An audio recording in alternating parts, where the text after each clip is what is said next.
Thagachari.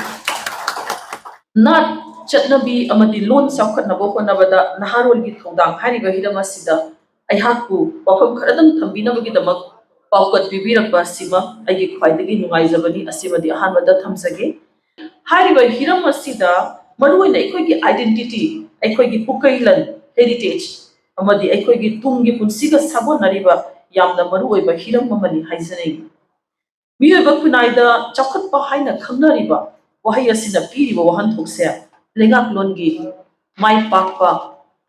Purakiba Natraga, Levaki Senmit Londa, Awanga Purakiba, Awanga Chakapa Purakiba Sing Asigi, Mahi Adukana Te Matamasida in a Panjanivas. Maruina Masidi, Equigi Inan, Chatnabina, Miyoba Kunai Matam Chupa the Pupshin, Senaduna, Yaikaba, Chakapa Kunayama or Henbada, Yamda Chawaba Todang Lori.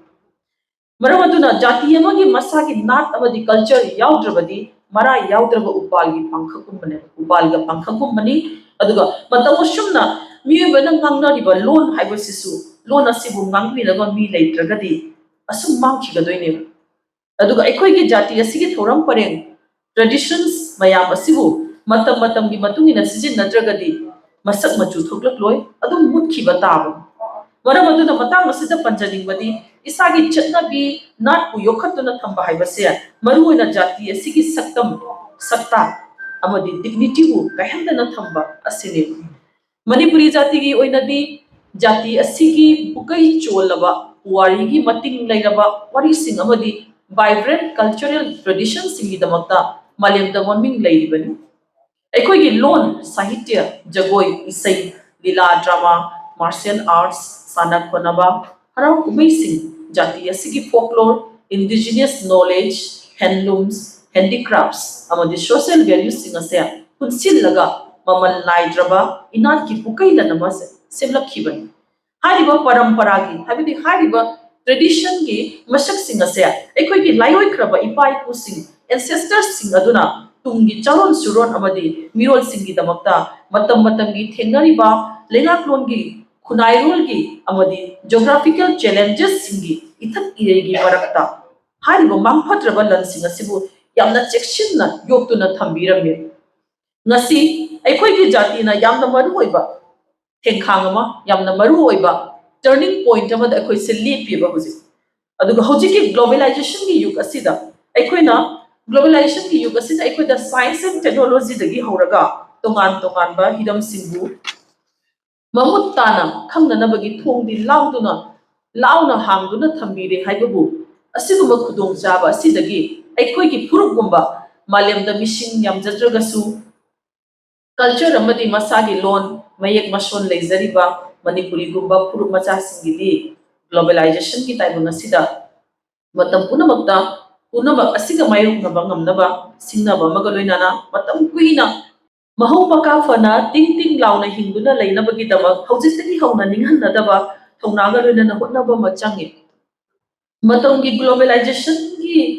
Equigi Pamba Asida, counting the Sokat Lava Amadi, Matam Mapam Punamak, Prithivigi Mio Ayambana, Action Nanganga Riba, Ingrazi Kumbalona Sikidi, Karishu in the Ningai Oide. Ingrazi Haribalona says Equigi Numtigi Punsida, no Mogoin Asum, Yamna Comonoina, Equigi Sinaba Hore, Auduna Shulai. Aduga Amutsu, Equigi Hogalibana Harols in the Nomada, I am Bombatam the social media, Hibadi, Facebook, Instagram, YouTube, Amadi TV, Yemba, the film, cinema, Yemba, entertainment, Gioiba, Masak Singa say Equina, Wakal, Masida and Wakal Hadaraga, I hear Mamatam Kaya Mangan Basina. Makoy Jati, Asigi Puru Asigi Masagi loan, even Mete loan, traditions, Puari, Kunungishay sing, folk narratives, Saksa Yitak, customs, Amadi, cultural values sing as ya, Makoy Punsidagi, no Magi, Maruina, Lona Raktaba, Kaya, Moina Quina something Naragem. Adumoina Mak Tingareva, Amadi Makai Punongaiba, who was sing as ya, Ururaga, Equina Sakachari Mamanglan Kaya Sibudi. Ning Hantaraga, Maduda Nida Toraga, Nate do not Tambadi, Masidi Shumu Vibayade, Masidi Chum Diana Kali, Maramdi, Madugi Mota Equina, I could give culture who Yokana Bagita Mata, a pick up, Tabak Toram, Toda, Sing the gay, a Tomaso Bato, Anka Luminaba Amadi, Tungi Lakadaba, Miron Singidama, मखों Sobi होगदबने हाइबसिने अहाकी वखलदी मिरोल खुदिंगमक्की मरुओइबा थौदांगसिंग अममम लई अदुबु ngasiगी मिरोल सिंगिदी मरुओइना खुनारोलगी चौखट लमदांगदा social responsibility सिंग असे यौशिंदुना लई अखोइगी इना खुल्ले हारिबा culture customs अमदि इमारोलबु मतौ करमने योखतुना थंगनी हाइबगी लौशिक्याना दो लेबता नतना हारिबा जातिगी सक्ता ओरिबा इपा इपुसिंदा थंबिरमन लनसिंग असे अखोइना मतमगी मालेमदा modern Vista मतौ करमना global world मालेमगी फंबाक्ता उथोक्तुना फिदाम फंगनबो होनबो हाइबसे असि मखनबा मचंगी मतंग असिदा पंदबा यादब अमदि मतंगी अनोबा मिरोल सिंग असे यामना क्रिएटिव ओय मखोइदा अनो अनोबा पोषक पोलम सिंगी सक्ताक पीबा ngambagi शक्ति अमदि याउरी असिमदि थमजगे असिदा सुनतना मखोइदा टेक्नोलॉजी गसु मखोइ असि टेक्नोलॉजी गसु यामना नक्शिनबा ngambagi पांगल याउरी अदुगा मखोइ सोशल मीडिया बुसु याम हैसिंगना सिजिनबा ngame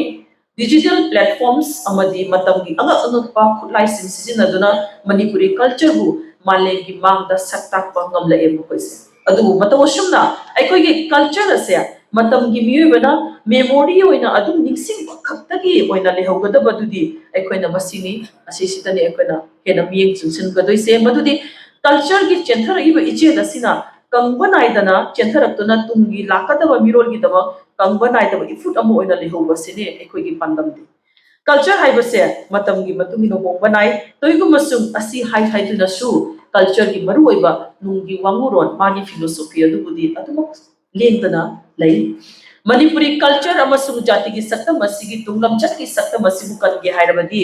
lengakna amadi cultural institute singna amadi loop sing khattagi makha ponduna leithopadi chumde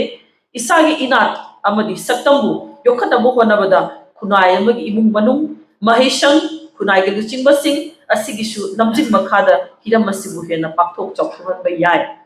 asi hai tuna su aikoi gi cultural amadi identity bu yokhatuna thambana modern life amadi anobo wakhalon singbu nathiduna thamnambadi yabanate aikoi na modern education da technology amadi career opportunities singi khudong chaba lauraga awang ba thaki mahai masing tan singluraga madugi chanaba mahaki profession mahaki sinfam amada changraga su aikoina manipuri loan culture customs amadi tradition bu su kaidonungda kauthuloidabani haibasini manipuri masa amana matamsida doctor engineer oja scientist civil servant entrepreneur artist or researcher oirabasu ekoi ngasi su hojik su isagi iron manipuri lon asigi damak sauthok chai loina na inat ki harau kumai pangthok pada amatoina sarug yaminaba amadi itak thumba ahal singbu ikai khunnabu utpa aduga jati asigi cultural values singbu su ngangna satpa sin matawashumna kunaicha singi asigumba khulon sing asibu kaitrabadi ekoi gi modern life ka ekoi gi cultural identity ga khushamnana chapinaduna afaba chakutpa khunayama amadi jati orakani habise ayaki achetpa thazabani maiki borom panba yai badudi ekoi gi ipa ipu ancestors singna ekoi gi yelongai gi saktam singa sibu matam gi modern technology gi khulai mata yaudana matau karam yokhatuna thamlami masisu khanaba yawo famani ngasi matam gi male masida matam gi naharol singa digital platforms ki matengna manipuri lon gi sakta gorol pibangami manipuri site gi isai kunung isai site gi wari sing matam isai jagoi lila drama saksa yithak amadi fijet chakchet asina chingba singa sibu malem sinba thungna sak khanghali social media digital archives podcasts documentaries online classes amadi virtual cultural festivals saibadi facebook live youtube live tagi matengna tongan mohom da leirabasu manipuri jagoi isaina chingba singse online gi form da yausinduna nungai bado kudimangna shuruk jahan hariba matamgi science and technology gi piriba pambai singa sinasu ekhoigi indigenous culture bu yokhatuna thambada chawruba tekbang amadi oiri samna hairabada hojik ekhoigi mangda taduna leiriba singnaba se technology na piba khudong chaba du khakta nati ekhoina jati asigi hokalakliba naharwal singa pambai asibu hai singna sijinaragadi thawai hatsang yauna sijinaba asini manipuri culture gi tumlamchat ki masak ase lengak natraga cultural organization singi loop sing khakta da tamjaduna leibata natana मसीगी लेबो खक्तना यादबदो नतना मसी मरुओइना जाति असिगी खुनाय असिगी युथो खुदिंगमक खुनाय असिगी लुचिंबसिंग लोइनना ख्वाइदगी मरुओइना हौगलक्लिबा नहा खुदिंगमकी थौदांगनी mama Mopa ओइबसिंगना मखोइगी अंगांगसिंगदा मतम पुनमक्ता इमारोलना ngambi sakpigadabani ahal lamangi thakta leriba mapu mabok mabiensinga thainagi wari phunga wari amasung hauna lonchat khulongi bevharna singba khulgun sing ase takpiri takpigani aduga maike amaromdamu khang hairaba jat sahitya gi thijeloi singnasu iram asida achouba thodang kaya lori madudi makoina aikhoigi puari bu ngaksin duna thamli adu moina makti aikhoigi culture amadi chadalon chatsinga sibu hingat handuna thamna bo honabada wadigi chawba thodang lori base matamgi naharol singna aikhoigi chatnabi chaksa yitha customs and traditions singa se makoigi limit khudingi punsida chijinladuna pangthokduna hinghanduna thamnamba haibasisu tungi mirol singi mathodangni aduga puari na aikhoida khanghalibadi jati yamana tungkoina sangna hingba hingi hairabadi aikhoina aikhoigi saktambu ngakshinduna thamhoba sini aikhoigi identity hairaga masida reflect tori base ahanbada aikhoina loliba imarol asini mathangda aikhoigi chanalocha customs aikhoigi tradition aikhoigi sahitya amadi mioiba amo obagi gun asina chingba sing asini masida aikhoigi identity na yaksinduna lei hairagasu hai momal yamlaba sing asibu aikhoina thoi hodro mikup adudadi aikhoigi jatina isagi amatta oibagi apunbagi uniqueness ki masakado tabna chingmang na khibase mahushana tabani maram aduna aikhoigi cultural heritage संस्कृति की पुकैला नसिम योखतुना थंबा हाइबसे अखनब organisation अमदी institution सिंग अमदी मसिगी Hiram असिदा पामजबा कनागुंबी individual person अमगी मखोई खक्तगी responsibility दो नत्ते मजिदी सजाति असिगी तम कुनायसदा हिमिनारिबा एकोई खुदि मकी मथौनी थौदांगनी मरमदी मसिना एकोई cultural heritage बु योखतपता नतना नौना हगलकलिबा कुनायसिगी युंबिरल ओइरकदबा तुंगी मिरोल सिंदा मथंग ओइना थंथदुना चटपदा मतेंग ओइरकनी खल्ले हगलकलिबा नहारोल सिंग असिना जाति असिगी हराव कुबै अमदी खुनाइगी मरुएबा थबक थोरम कयादा इसागी इनात की फिजोल सेटपा असि खक्तना सु लोइबा नत्री पुनमक असिगी वांगमदसु मखोइगी तौगदबा थौदांग यामना लेरी मदुदी मखोइ मणिपुरी कल्चर लैंग्वेज अमदी कस्टम्स बु हेना पाक्थोक चौथोहनबगी दमा थौदांग लोबो याय मदुदी स्कूल की कॉलेज की यूनिवर्सिटी की ओजा ओइदुना अइबो ओइदुना कलाकार किजिलोय अमदी एंटरप्रेन्योर डिजिटल कंटेंट क्रिएटर्स अमदी कम्युनिटी लीडर्स ना चिंगबसिंग की थौदांगसु मखोइना लौबो याय मखोइना मसा मसा की सिनफंगी मतुंगिना नेशनल अमदी इंटरनेशनल की थाक्ता इबा याबा पक्ता कया इसागी इनात इना चौखटपगी लमदांगदा तुंगी मिरोल सिंदा लौसिन पिबा मसी ngамगनी खले Mahatma Gandhi na phongdoklamba a nation culture resides in the hearts and in the soul of its people. Haina phongdokpiram masigi wahan thokti lebak amagi jati amagi asingba inat haibase ekoina lairikta museums da natraga puari gi likhun historical monuments khatada yawshinduna lairiba records sing asita nate adudi masi maruina ekoigi numit khudingi हिंबदा चंगलिबा अमदि सिजनरिबा पोषक पोटलमदगी हौरगा एकोइना सीबा फावबदा चंगलिबा ritual फावबदा यावरिबा cultural practices सिंग असिसु मनुंग चल्ले मणिपुरी हारिबा फुरुबसे भारत की सब continent सिंगी मनुंग the ख्वाइदगी इनाक खुल्लबा अमदि ख्वाइदगी लीरबा मसागी नाट की परंपरा कया लेजरकलबा जाति यमनि हाबसिदी मयाम पुनमंगना खंगनरबा फमनी हारिबा मितै नाट की सत्तम मसिगी चौखटलक्पा अमदि होंगलक्पा मसक हाइबदी हाना ममांगैदा चनरंबा अदुगा ngasiगी मिरोल नदि खंगबा ngamdaba mami shamkhraba loinana matamna purakpa ahongba kayana maram oiduna nauna chaukhotlakpa नाट की सत्तम कया खुंगुलीगे हाइबा तारबदी तंगाई फदना लमदम सिगी लायोइख्रबा ममांगी मिरोल इपाई पुसिंगना लासनदुना थंबिरंबा उया हाइना खंगनरिबा अइबा खुई लाइक सिंगी मतेंग लौदबा यारक्ते असिगुम ममल यामलबा हेरिटेज की मसक ओइरबा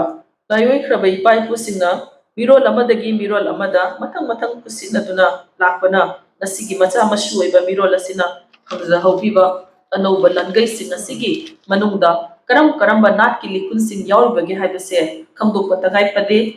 मसिमदी मयेक सेंगले मदुदी मणिपुरी जाति असिगी मसागी टॉप टॉपा यूनिक आइडेंटिटी अमदी असुम याउरी हाइबसिनी मसिगी मतिक चाबा खुदमदी लोन साहित्य फिजेट लेटेंग चक्चा येखल लाइनिंग लाइसोन परफॉर्मिंग आर्ट्स इंडिजिनियस नॉलेज अमदी सोशल इंस्टीट्यूट सिंह असिनी मसी पुनमक असिगी मथक्ता मणिपुरी लोनना भारत की संविधान की निपान सुबह शेड्यूल द चनखिबा चनबंगम खिबा असिनसु एखोगी लोन असिगी चाखुटबगी थाक असिगी चांगले पंगम खिबनी नोइगदबुदी कितंग तंगाइरको अदुसु आई खनाउसे नुंगाइतबना अम्बिरिबा अहन सिंगदसु आइना यामना व्यवहार कायरबा हाइनसु खल्ले जगी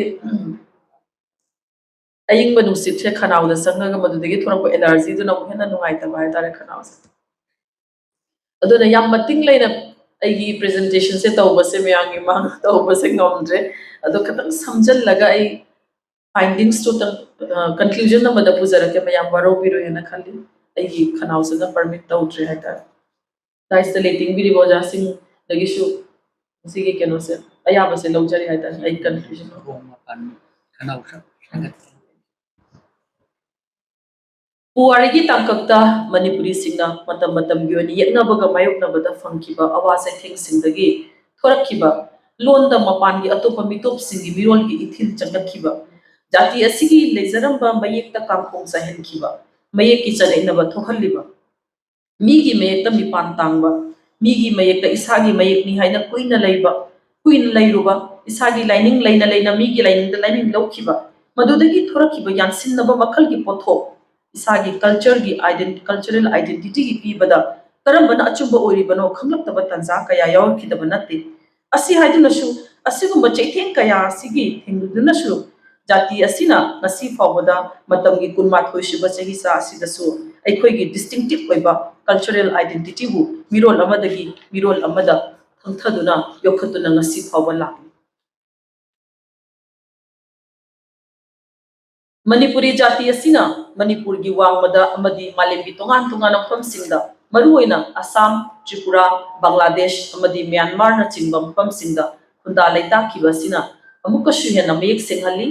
मदुदी मियोबगी जियोग्राफिकल डिस्प्लेसमेंट अमदी माइग्रेशन ना तोंगान तोंगान मफमदा खुंदा हनख्रबसु जाति असिगी मनुंग चन्न लैरिबा मियोबसिंगना मसागी लोन अमदी ट्रेडिशन बु अमत ओइबगी लंगलाना पुनसिंदुना योक्तुना थंबंगमी हाइबसे मयेक सिंगुली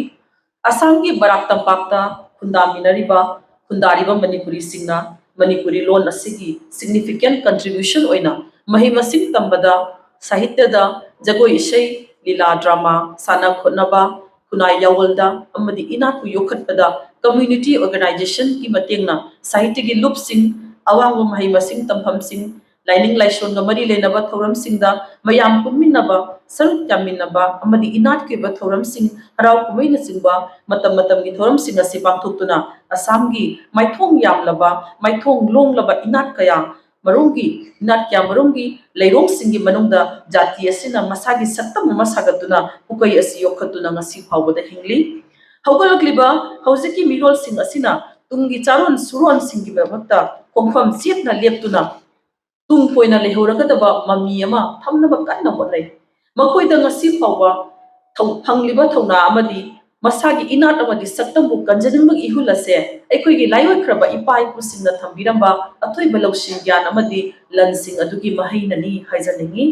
मसीदा तापदी अखोइगी कल्चर असि यामना सिंगलबा अमदी ममल यामनबा ngakani हाइबसिनी अदुबु मसीदा हंगबा यावो वहंगदी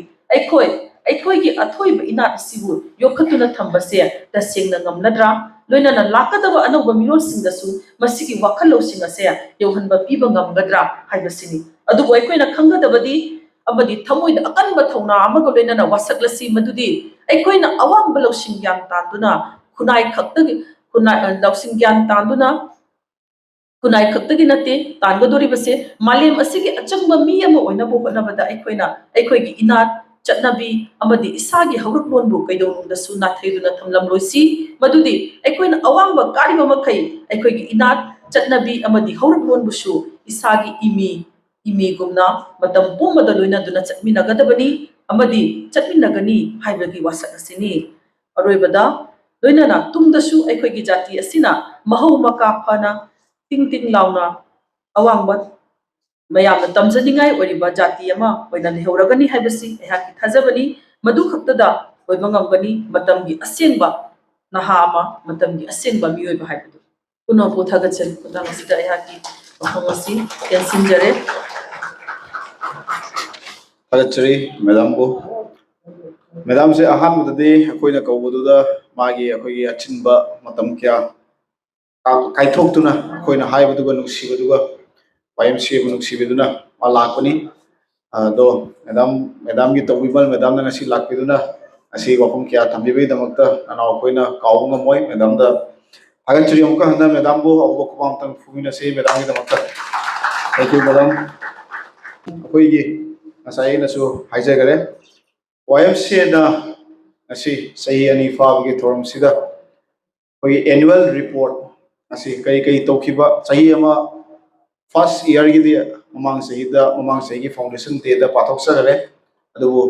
first year gi matung da 2025 August gi adu gi matung da ngasi fawba 2026 ngasi August fawba akona tawrakpa thabak thorum mayam do ai ngasi tinbiriba koi gi oja group mayam da khajik thamjage mayam di laigre adubu akoina matam do mangani haiduna maru oiba katang khagalaga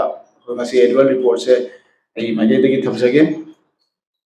YMC na ngasi fawba khunai gi narul singda pukning thagatpa amadi chokhan lambi da thabak thoram kya da matam pumuda mang thanglaga mating pamduna lai nahalol tandatna ngasi ahoigi ani suba YMC gi foundation day numit asida khunai asigi hi kyadagi ahoigi kathok lakliba ahoigi ngasi oja guru singda hoina hoi angam bakharatang kai khumnajagi haiduna YMC na su pangthok sabani YMC na November gi 9 2025 ta executive meeting ama pamki asigi executive meeting asi phamma matungda akoina warep kya lebna kya tai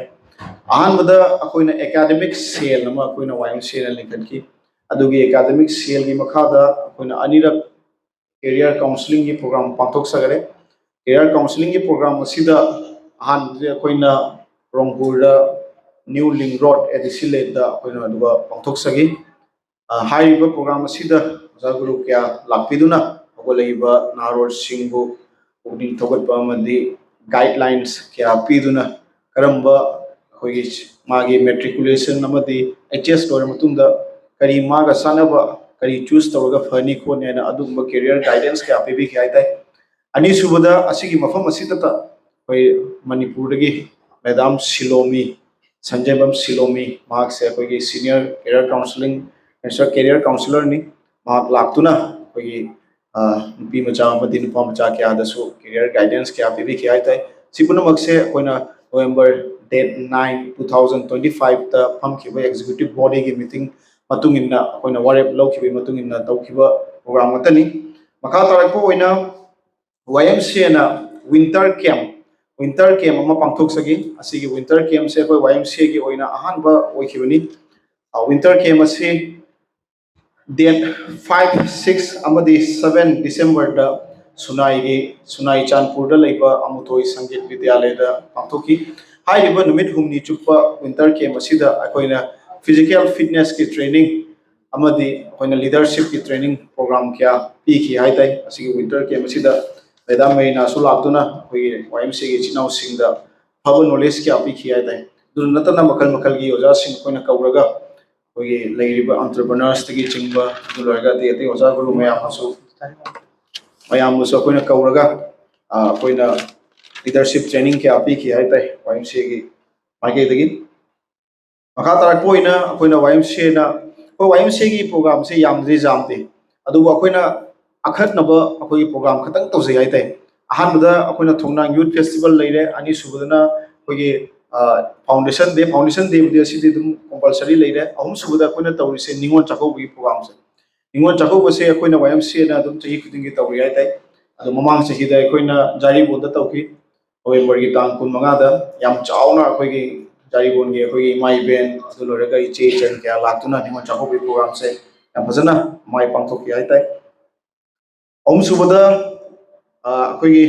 YMCAꯒꯤ advisory group ꯑꯃꯗꯤ ꯂꯩꯖꯩ ꯑꯗꯨꯕꯨ ꯑꯩꯈꯣꯏ ꯃꯌꯥꯝ ꯏꯆꯤꯟ ꯏꯅꯥꯎ ꯃꯌꯥꯝ ꯑꯃꯗꯤ adviser ꯃꯌꯥꯝ ꯇꯥꯟꯅꯔꯒ ꯑꯦꯗꯚꯥꯏꯖꯔꯤ ꯒ꯭ꯔꯨꯞ ꯑꯁꯤꯒꯤ ꯃꯔꯛꯇꯒꯤ ꯈꯟꯒꯠꯇꯨꯅ ꯑꯩꯈꯣꯏꯅ ꯆꯤꯐ ꯑꯦꯗꯚꯥꯏꯖꯔ ꯑꯃ ꯈꯟꯈꯤ ꯑꯗꯨꯒꯤ ꯆꯤꯐ ꯑꯦꯗꯚꯥꯏꯖꯔꯗꯣ ꯉꯁꯤ ꯑꯩꯈꯣꯏꯒꯤ ꯗꯥꯏꯁꯇ ꯂꯦꯡꯁꯤꯟꯕꯤꯔꯤꯁꯤꯅꯤ ꯑꯩꯈꯣꯏꯅ ꯅꯨꯡꯁꯤꯕ ꯑꯩꯈꯣꯏ YMCA ꯍꯧꯒꯠꯄꯗꯒꯤ ꯂꯣꯏꯅꯅ ꯍꯧꯒꯠꯄꯗꯇ ꯅꯠꯇꯅ ꯑꯩꯈꯣꯏ YMCA ꯐꯣꯝ ꯇꯧꯗ꯭ꯔꯤꯉꯩ ꯃꯃꯥꯡꯗꯒꯤ ꯑꯩꯈꯣꯏꯒ ꯂꯣꯏꯅꯔꯛꯄ ꯑꯩꯈꯣꯏꯕꯨ ꯒꯥꯏꯗ ꯇꯧꯕꯤꯔꯤꯕ ꯑꯩꯈꯣꯏꯒꯤ ꯏꯌꯥꯝꯕ ꯗꯣꯛꯇꯔ ꯔꯥꯖꯨ ꯈꯨꯃꯨꯖꯝꯕꯨ ꯃꯍꯥꯛꯄꯨ ꯗꯤꯁꯦꯝꯕꯔꯒꯤ ꯇꯥꯡ 10, 2025ꯗ ꯆꯤꯐ ꯑꯦꯗꯚꯥꯏꯖꯔꯒꯤ ꯐꯝ ꯑꯩꯈꯣꯏ YMCAꯗ ꯍꯥꯞꯈꯤ ꯃꯈꯥ ꯇꯥꯔꯛꯄ ꯑꯣꯏꯅ ꯑꯩꯈꯣꯏꯒꯤ ꯃꯅꯤꯄꯨꯔꯤ ꯑꯣꯇꯣꯅꯣꯃꯁ ꯀꯥꯎꯟꯁꯤꯜ ꯌꯥꯝ ꯀꯟꯅ ꯑꯩꯈꯣꯏꯅ ꯑꯁꯥꯝꯗ ꯂꯩꯔꯤꯕ ꯃꯩꯇꯩ ꯈꯨꯟꯅꯥꯏ ꯑꯁꯤꯒꯤ ꯁꯦꯐꯒꯥꯔꯗ ꯑꯣꯏꯅꯕ ꯍꯥꯏꯗꯨꯅ ꯌꯥꯝ ꯀꯟꯅ ꯑꯩꯈꯣꯏꯅ ꯗꯤꯃꯥꯟ ꯇꯧꯔꯤꯕ ꯑꯁꯤꯗ ꯑꯩꯈꯣꯏ YMCAꯒꯤ ꯌꯥꯝ ꯑꯆꯧꯕ ꯔꯣꯜ ꯂꯧꯔꯤ ꯍꯥꯏꯇꯥꯔꯦ ꯑꯩꯈꯣꯏ YMCAꯅ ꯍꯥꯏꯔꯤꯕ ꯑꯩꯈꯣꯏꯒꯤ ꯃꯅꯤꯄꯨꯔꯤ ꯑꯣꯇꯣꯅꯣꯃꯁ ꯀꯥꯎꯟꯁꯤꯜ ꯗꯤꯃꯥꯟ ꯀꯣꯑꯣꯔꯗꯤꯅꯦꯁꯟ ꯀꯣꯃꯤꯇꯤꯒꯤ ꯉꯁꯤ ꯆꯤꯌꯔꯃꯦꯟꯁꯨ ꯃꯃꯥꯡꯗ ꯂꯦꯡꯁꯤꯟꯕꯤꯔꯤ ꯃꯀꯣꯛꯀꯣꯝ ꯑꯁꯤꯒꯤ ꯔꯦꯂꯤ ꯑꯃ ꯑꯩꯈꯣꯏꯅ ꯏꯠꯈꯣꯂꯥꯒꯤ ꯁꯤꯜꯆꯔ ꯏꯠꯈꯣꯂꯥꯗꯒꯤ ꯑꯩꯈꯣꯏ ꯗꯤ ꯁꯤ ꯑꯣꯐꯤꯁ ꯐꯥꯎꯕ ꯑꯩꯈꯣꯏꯅ ꯀꯣꯏꯅ ꯔꯦꯂꯤ ꯑꯃ ꯆꯠꯈꯤ ꯍꯥꯏꯇꯥꯔꯦ ꯃꯁꯤꯒꯤ ꯔꯦꯂꯤ ꯑꯁꯤꯗꯁꯨ ꯑꯩꯈꯣꯏꯅ YMCAꯗ ꯌꯥꯝ ꯑꯆꯧꯕ ꯊꯧꯗꯥꯡ ꯂꯧꯗꯨꯅ ꯔꯦꯂꯤ ꯑꯁꯤ ꯑꯩꯈꯣꯏ YMCAꯒꯤ ꯏꯆꯤꯟ ꯏꯅꯥꯎ ꯑꯃꯗꯤ ꯏꯃꯥꯏꯗꯣꯟ ꯀꯌꯥ ꯀꯧꯗꯨꯅ ꯐꯖꯅ ꯃꯥꯏ ꯄꯥꯛꯅ ꯄꯥꯡꯊꯣꯛꯈꯤ ꯍꯥꯏꯇꯥꯔꯦ ꯃꯈꯥ ꯇꯥꯕ ꯑꯣꯏꯅ YMCAꯒꯤ ꯈ꯭ꯋꯥꯏꯗꯒꯤ ꯆꯥꯎꯕ ꯐꯦꯁꯇꯤꯚꯦꯜ ꯃꯌꯥꯝꯅ ꯁꯨꯝ ꯈꯪꯅꯔꯝꯒꯅꯤ ꯊꯣꯡꯅꯥꯡ ꯌꯨꯠ ꯐꯦꯁꯇꯤꯚꯦꯜ ꯊꯣꯡꯅꯥꯡ ꯌꯨꯠ ꯐꯦꯁꯇꯤꯚꯦꯜ 2026 ꯑꯁꯤ ꯑꯩꯈꯣꯏꯅ ꯍꯟꯗꯛ ꯆꯠꯈꯤꯕ ꯖꯅꯋꯥꯔꯤꯒꯤ ꯇꯥꯡ 19 ꯐꯦꯕ꯭ꯔꯨꯋꯥꯔꯤꯒꯤ ꯇꯥꯡ 1 ꯐꯥꯎꯕ ꯑꯩꯈꯣꯏꯅ ꯇꯧꯈꯤꯕꯅꯤ ꯑꯁꯤꯒꯤ ꯐꯦꯁꯇꯤꯚꯦꯜ ꯑꯁꯦ ꯃꯐꯝꯅ ꯂꯈꯤꯄꯨꯔ ꯈꯨꯃꯟꯗ ꯇꯧꯈꯤꯕꯅꯤ ꯊꯣꯡꯅꯥꯡ ꯌꯨꯠ ꯐꯦꯁꯇꯤꯚꯦꯜ ꯑꯁꯤ ꯑꯩꯈꯣꯏꯅ ꯃꯦꯟꯂꯤ ꯑꯣꯏꯅ ꯅꯍꯥꯔꯣꯜꯁꯤꯡꯗ ꯁꯥꯟꯅ ꯈꯣꯠꯅꯕꯗ ꯊꯋꯥꯏ ꯌꯥꯎꯍꯟꯕ ꯑꯩꯈꯣꯏꯒꯤ ꯕꯣꯔꯥꯛ ꯚꯦꯂꯤꯁꯤꯗ ꯃꯩꯇꯩ ꯅꯍꯥꯔꯣꯜꯁꯤꯡ ꯇꯦꯂꯦꯟꯇꯤ ꯌꯥꯝꯅ ꯂꯩ ꯑꯗꯨꯕꯨ ꯄ꯭ꯂꯦꯠꯐꯣꯝ ꯂꯩꯇꯕꯅꯤꯅ ꯃꯣꯏꯁꯦ ꯃꯥꯡ ꯀꯥꯕ ꯉꯝꯗꯦꯕ ꯉꯁꯤ ꯃꯅꯤꯄꯨꯔ ꯃꯆꯥꯁꯤꯡꯅ ꯍꯟꯗꯛꯇꯁꯨ ꯑꯩꯈꯣꯏꯒꯤ ꯃꯤꯔꯥꯕꯥꯏ ꯆꯅꯨꯅ ꯀꯣꯃꯟꯋꯦꯜꯊꯗ ꯒꯣꯜ ꯂꯧꯔꯤ ꯑꯇꯩ ꯂꯩꯔꯤꯕ ꯑꯩꯈꯣꯏꯒꯤ ꯕꯣꯛꯁꯔ ꯖꯥꯗꯨꯃꯅꯤ ꯁꯤꯡꯅ ꯁꯤꯜꯚꯔ ꯃꯦꯗꯜ ꯂꯧꯔꯤ ꯃꯈꯣꯏꯗ ꯆꯦꯜꯂꯤꯕ ꯏꯗꯣ ꯑꯩꯈꯣꯏ ꯀꯁꯥꯔꯗ ꯂꯩꯔꯤꯕ ꯕꯣꯔꯥꯛ ꯚꯦꯂꯤꯗ ꯂꯩꯔꯤꯕ ꯑꯁꯥꯝꯗ ꯂꯩꯔꯤꯕ ꯃꯩꯇꯩ ꯃꯆꯥꯗꯁꯨ ꯁꯤꯡꯅꯤ ꯆꯦꯜꯂꯤꯁꯦ ꯑꯩꯈꯣꯏꯁꯨ ꯃꯩꯇꯩ ꯑꯃꯅꯤ ꯑꯗꯨꯕꯨ ꯑꯩꯈꯣꯏꯅ ꯄ꯭ꯂꯦꯠꯐꯣꯝ ꯂꯩꯇꯕꯒꯤ ꯒꯥꯏꯗꯦꯟꯁ ꯂꯩꯇꯕꯒꯤ ꯑꯩꯈꯣꯏ ꯑꯣꯖꯥ ꯒꯨꯔꯨ ꯃꯇꯤꯛ ꯆꯥꯅ ꯂꯩꯇꯕꯒꯤꯗꯃꯛꯇ ꯑꯩꯈꯣꯏꯅ ꯃꯥꯡ ꯀꯥ ꯉꯝꯗꯦꯅꯦꯕ ꯃꯈꯣꯏꯅ ꯄ꯭ꯂꯦꯠꯐꯣꯝ ꯂꯩꯕꯒꯤ ꯑꯣꯖꯥ ꯒꯨꯔꯨ ꯃꯇꯤꯛ ꯆꯥꯅ ꯂꯩꯕꯒꯤ ꯃꯈꯣꯏꯅ ꯑꯗꯨꯒꯤ ꯐꯤꯜꯗꯨꯗ ꯃꯥꯡ ꯀꯥ ꯉꯝꯃꯤ ꯑꯗꯨꯅ ꯑꯩꯈꯣꯏꯒꯤ ꯑꯦꯗꯚꯥꯏꯖꯔ ꯑꯃꯗꯤ YMCAꯒꯤ ꯑꯩꯈꯣꯏꯒꯤ ꯐꯝ ꯄꯨꯕꯤꯔꯤꯕ ꯀꯥꯡꯕꯨꯁꯤꯡꯒ ꯇꯥꯟꯅꯔꯒ ꯑꯩꯈꯣꯏꯅ ꯊꯣꯡꯅꯥꯡ ꯌꯨꯠ ꯐꯦꯁꯇꯤꯚꯦꯜꯁꯦ ꯇꯧꯔꯤꯕꯅꯤ ꯍꯥꯏꯇꯥꯔꯦ ꯃꯁꯤꯗ ꯑꯩꯈꯣꯏꯅ ꯄ꯭ꯂꯦꯠꯐꯣꯝ ꯄꯤꯗꯨꯅ ꯑꯩꯈꯣꯏꯅ ꯇꯦꯂꯦꯟ ꯂꯩꯔꯕ ꯑꯉꯥꯡꯁꯤꯡ ꯅꯍꯥꯔꯣꯜꯁꯤꯡ ꯁꯥꯟꯅ ꯈꯣꯠꯅꯕꯗ ꯊꯋꯥꯏ ꯌꯥꯎꯔꯕ ꯃꯇꯤꯛ ꯆꯥꯔꯕ ꯅꯍꯥꯔꯣꯜꯁꯤꯡꯕꯨ ꯑꯩꯈꯣꯏꯅ ꯃꯅꯥ ꯄꯤ ꯑꯃꯁꯨꯡ ꯃꯈꯣꯏꯕꯨ ꯈꯪꯒꯠꯂꯒ ꯃꯈꯥ ꯇꯥꯕ ꯐ꯭ꯌꯨꯆꯔꯗ ꯃꯣꯏ ꯀꯔꯤ ꯇꯧꯕ ꯌꯥꯕꯗꯣ ꯑꯩꯈꯣꯏꯅ ꯒꯥꯏꯗꯂꯥꯏꯟ ꯄꯤꯕꯤ ꯍꯥꯏꯇꯥꯔꯦ ꯍꯟꯗꯛꯇꯁꯨ ꯑꯩꯈꯣꯏꯒꯤ ꯆꯥꯟꯄꯨꯔꯒꯤ ꯑꯩꯈꯣꯏꯒꯤ ꯏꯅꯥꯎ ꯑꯃ ꯑꯩꯈꯣꯏ YMCA ꯌꯥꯎꯕ ꯁꯩꯇꯖꯤꯠ ꯀꯧꯔꯤ ꯃꯍꯥꯛꯇꯨꯁꯨ ꯑꯩꯈꯣꯏꯒꯤ ꯗꯤꯁꯇ꯭ꯔꯤꯛꯇ ꯆꯦꯝꯄꯤꯌꯟ ꯑꯣꯏꯔ ꯃꯇꯨꯡꯗ YMCAꯒꯤ ꯊꯣꯡꯅꯥꯡ ꯌꯨꯠ ꯐꯦꯁꯇꯤꯚꯦꯜꯁꯨ ꯆꯦꯝꯄꯤꯌꯟ ꯑꯣꯏꯒꯤ ꯑꯦꯊꯂꯤꯠꯇ ꯒꯣꯜ ꯃꯦꯗꯜ ꯂꯧꯔꯤꯅꯤ ꯃꯍꯥꯛꯇꯣ ꯗꯤꯁꯇ꯭ꯔꯤꯛꯀꯤ ꯊ꯭ꯔꯨꯗꯒꯤ ꯏꯟꯇꯔ ꯗꯤꯁꯇ꯭ꯔꯤꯛꯁꯨ ꯁꯥꯟꯅꯍꯜꯂꯤꯃꯤ ꯑꯩꯈꯣꯏꯅ ꯁꯨꯃꯥꯏꯅ ꯇꯧꯔꯤ ꯍꯥꯏꯇꯥꯔꯦ ꯑꯩꯈꯣꯏ ꯊꯣꯡꯅꯥꯡ ꯌꯨꯠ ꯐꯦꯁꯇꯤꯚꯦꯜꯒꯤ ꯃꯦꯟ ꯄꯥꯟꯗꯝꯁꯦ ꯑꯗꯣ ꯃꯈꯥ ꯇꯥꯕ ꯑꯣꯏꯅ ꯅꯦꯛꯁ ꯄꯣꯏꯟꯁꯤꯗꯤ ꯌꯥꯝꯗꯦ ꯈꯤꯇꯪ ꯃꯔꯨ ꯑꯣꯏꯕ ꯈꯤꯇꯪ ꯈꯟꯒꯠꯆꯕꯅꯦ ꯑꯩꯅ ꯐꯦꯕ꯭ꯔꯨꯋꯥꯔꯤꯒꯤ ꯇꯥꯡ 19ꯗ ꯑꯩꯈꯣꯏꯅ YMCAꯒꯤ ꯖꯤꯔꯤꯘꯥꯠꯀꯤ ꯌꯨꯅꯤꯠ ꯁꯦꯝꯈꯤ ꯖꯤꯔꯤꯘꯥꯠ ꯑꯁꯤ ꯕꯣꯔꯥꯛ ꯚꯦꯂꯤ ꯃꯅꯨꯡꯗ ꯀꯁꯥꯔ ꯃꯅꯨꯡꯗ ꯂꯩꯔꯕꯁꯨ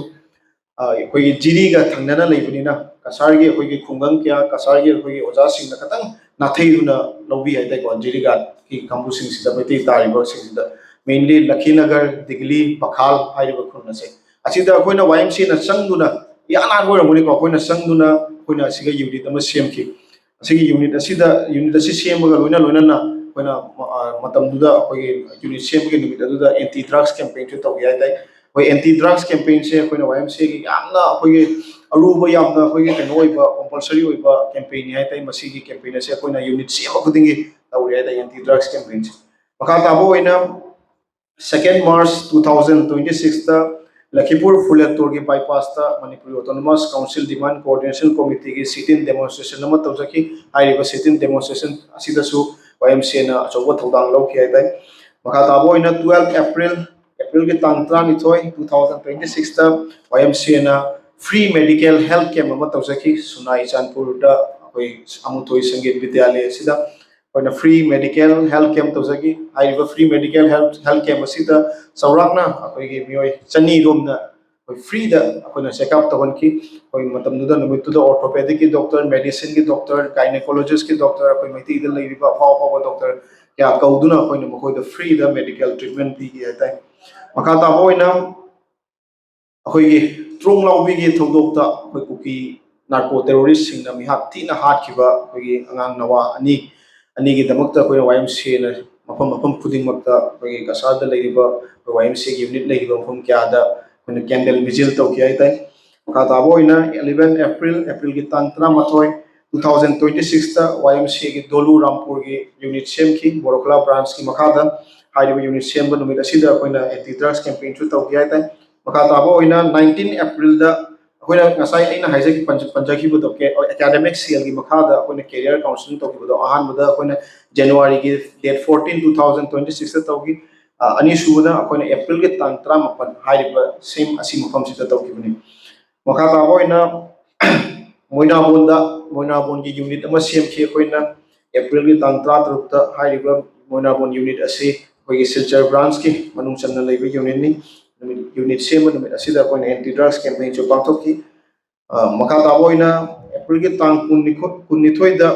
YMCA की अखोइगी हिंगला की यूनिट अमा अखोइना हिंगला की यूनिट अमा सेमखी हाइरिबा यूनिट असी हेलाकांदी ब्रांच की मनुंग चन्ना लेबा यूनिट नि मखा ताबा ओइना असिदा नतना अखोइना YMCA ना